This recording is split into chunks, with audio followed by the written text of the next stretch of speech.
You're only a day away from Friday. We're happy to see you're taking 10 minutes for CNN Student News. From the CNN Center in Atlanta, Georgia, I'm Carl Azus. Our first story takes us to the U.S. state of Michigan. The National Guard's been activated there. A state of emergency has been declared. It's all related to the water supply in the city of Flint. About 100,000 people live there, and some of them have been exposed to increased levels of lead in their tap water. This is serious. Lead poisoning can cause developmental and behavioral problems in children. It can lead to lower IQ levels. It's irreversible. And what started out as a way to save money in a struggling city has put parts of the population at risk. A preliminary investigation did not blame the city council or the mayor of Flint, but it put the blame at the state level with Michigan's Department of Environmental Quality. This neighborhood says it all. 15% of homes in Flint, Michigan are boarded up. There's a 40% poverty rate, high unemployment, and it's consistently at the top of the nation's list of most dangerous places. This 33 square mile city doesn't even have a grocery store. And now they don't have clean drinking water. For 18 months, researchers believe the water flowing through taps across Flint has been tainted with lead. In an attempt to cut costs, city officials stopped getting pre-treated water from the city of Detroit in 2014 and instead began using water from the nearby Flint River. The problem is that the Flint River is 19 times more corrosive than Lake Huron, Detroit's water source, according to researchers at Virginia Tech. And the city wasn't treating it according to federal law. Lead pipes began to corrode, leaching into the water.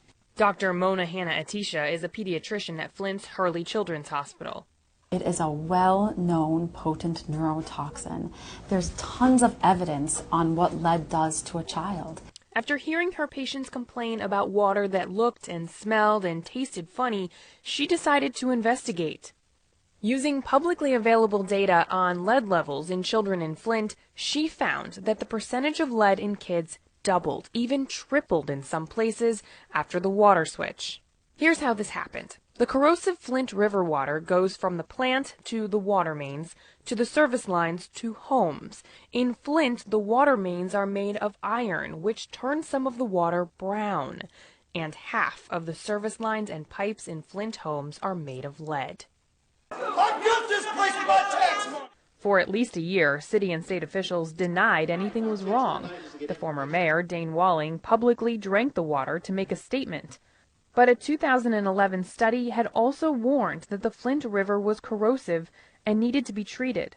In late September, officials finally recognized what experts had been saying. The water in Flint was toxic. By October, the city reverted back to using the Detroit water supply, but the damage was done. I do apologize with respect to our role in this issue. The state's director of environmental quality stepped down, and Walling lost a re-election campaign that centered around the issue. In retrospect, I regret all of it, all the way back to seeing the city move to a different drinking water source. You can't put a dollar amount on the devastation to our community, our kids, and it was completely avoidable. The government of Hong Kong, a special administrative region of China, is taking a step toward clamping down on its ivory trade. Buying and selling ivory is currently allowed there. It's said to be the world's largest market for ivory.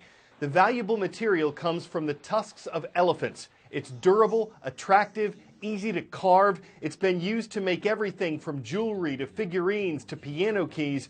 But it's also led to the decimation of some elephant species by poachers, people who illegally kill the animals for their ivory. Wildlife conservationists are applauding an announcement by the Hong Kong city government that it will ban the legal trade of ivory in this island city. The international trade of ivory was banned in 1989, and despite that, there are more than 400 licensed ivory traders in Hong Kong. The dealers insist they're following the rules. They're only buying and selling from a stockpile of ivory from elephants that were killed before 1989. But the conservationist group Wild Aid conducted a year-long investigation during which they alleged that some of these dealers must be laundering ivory that was poached from Africa after 1989, ivory that may also be smuggled in and outside of Hong Kong against international law. Now, the government of Hong Kong says it still needs to draw up legislation for this proposed ban. Activists say every minute counts because at the current rate of poaching, the elephant, the largest living mammal to walk the earth in the wild, could be extinct within a generation. Ivan Watson, CNN, Hong Kong. Well, we always welcome international viewers to the show, and we look for your requests at cnnstudentnews.com. Heard from Shape Belgium on Wednesday's transcript page. Shape American Middle School is there. It's great to see you. From Sealy Lake in western Montana, hello to the Blackhawks. Sealy Swan High School is on the roll. Wrapping things up in Mount Airy, North Carolina, near the border with Virginia, the Bears are watching from Mount Airy Middle School. We've mentioned California schools 6 times so far this school year. We'll be doing more. It's the most populous state, and football fans there are getting a new team to cheer for. Well, not exactly new. The Rams have been around since 1936. They started in Cleveland, Ohio, spent most of their time in Los Angeles, California, and left that city in 1994 to play in St. Louis, Missouri. So what's happening with the team now is a sort of homecoming. NFL football is returning to Los Angeles. One city's victory is usually another city's loss, and that is the case this time around. LA Rams! LA Rams!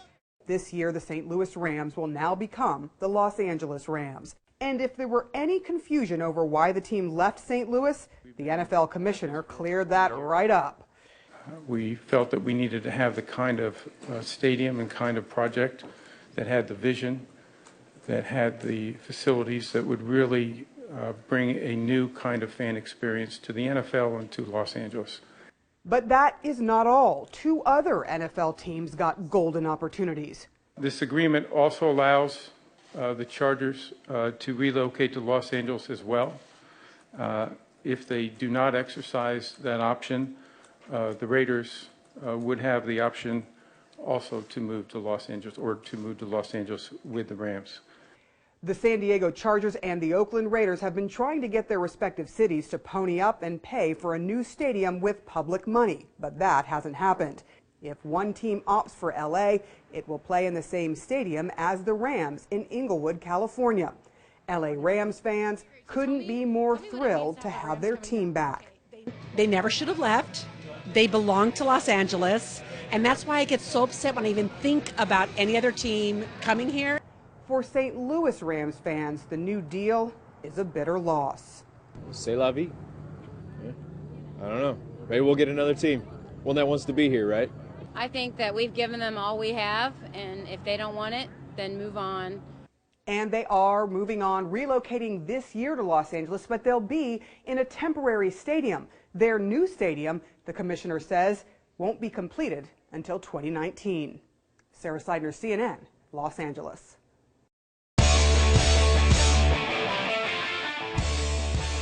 Get ready to break out the ice scraper, or just break the ice scraper. This used to be a car.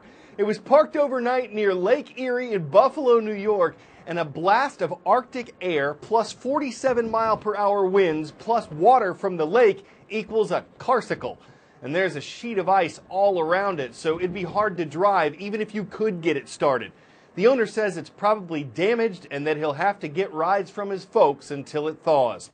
Of course, he could always try to sell it, even though it's an eerie sight. It's been thoroughly winterized. It's got snow tires, an ice-clean grill, a snow roof, plenty of spoilers, perfect seals, lots of fresh coolant, and ice-cold air conditioning. But it's going to need some antifreeze. I'm Carl Azus, and that's CNN Student News.